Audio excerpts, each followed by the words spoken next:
I've been thinking about repairs a lot lately and how they contribute to creating safer space for ourselves and for the people that we work with, whether they're our students or clients or even our friends and family, and how so few of us are really taught how to make a repair that is felt on a deep level and why it matters. So many of us have needed people to take responsibility, to notice when we are missed or when something just feels a little bit off throughout our lives. And through having so many experiences, we can tend to armor up and not trust, not feel safe or supported as we move throughout the world. And so when we're coming to a care provider, that could be anyone, someone we're coming to a yoga class for, or a coach or therapist, a doctor, any kind of workshop or experience where you want to be able to let down your guard and receive the healing, receive the goodness that's being offered. We have such an incredible opportunity as care providers to offer this reparative experience for so many people who didn't get that kind of acknowledgement or noticing when something was even just a little bit off. I was thinking about this lately because I went to schedule a wellness appointment, and I was looking forward to it, but a little bit nervous because it's an intimate experience and I hadn't met the practitioner before. And one thing I look for in order to create trust in these experiences is consistency, is transparency, and having these providers kind of let me know what's happening and what's going to be happen next, and then I count on them to show up for that and do what they say they're going to do. And so it was just such a simple miss that they could have so easily repaired, but it spiraled into me actually canceling my appointment with them and probably never going back. And so I think this happens with so many of us. We don't realize we've been abrupt or not mindful and not caring to our patients, our clients, our students, and we have missed such an opportunity to connect on a deeper level and build more trust with those that are coming to us.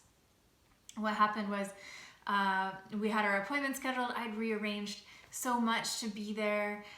They reached out to me with less than 24 hours notice and said, I need to move you to later in the day. I'll see you at 2 p.m. And I noticed in my system a rigidity showed up. And some irritation. And I just texted back and said, that won't work for me. I need our same appointment time. And it turned out that she responded with a whole bunch of excuses and some differing information about why she needed to cancel, and ended up needing me to kind of take care of her. But I was coming to her as the person coming for care. And so I expect a level of mindfulness. The way that she could have repaired it was with these 4 steps. First, trying to get my experience. When she had realized that I was all of a sudden, canceling and not going to be continuing with her. For her to take some breaths, try to put herself in my shoes, and offer some sense of empathy, to really try to feel my feelings. This was an intimate experience. I was entrusting her with my body and with care, and that I was hopeful that it would be a good connection. I needed some healing, and I was disappointed that we needed to reschedule and I couldn't make it. So for her to, this first step, get my experience as much as she could and sense any kind of empathy, and then express that. It really makes sense that you're feeling irritated. It really makes sense that you need some consistency. This is step 2, validating the person's experience. I understand what's going on for you, And it makes so much sense that you're feeling overwhelmed by this change. The third step is taking responsibility. This is on me. I usually am able to keep my schedule consistent. I just couldn't this time. And step 4, I'm so sorry. What can we do to move forward? Super simple. Get their experience. Feel some empathy in your system if you can, to validate their experience. It makes sense that you're feeling this way. 3, take responsibility. This is on you. So that this takes it off of the client or the student thinking, oh, this could be this reaction in me, it's my fault. I should be more flexible. I should be less sensitive. I should be ... Taking responsibility shows them that you understand that this is your mistake and that you need to make it right. Number 4, apologize if necessary. And sometimes it might not be necessary. It might have been something really far out of your control. And you don't need to apologize if it's not authentic. Those first 3 steps will take you a really long way.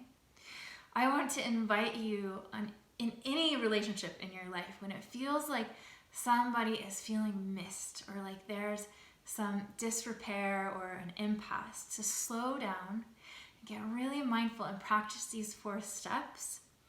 I know that it can be hard because we want to feel righteous. We want to feel like people need to understand what's going on for us, and to hope that they give us the benefit of the doubt that of course we wouldn't be doing this if we didn't have to. But the reality is, especially when people are in our care, they're going to be responding to us in not their full adult self sometimes. So we need to make sure we're taking care of all parts of them and really taking time to see where they're feeling missed and offer a repair.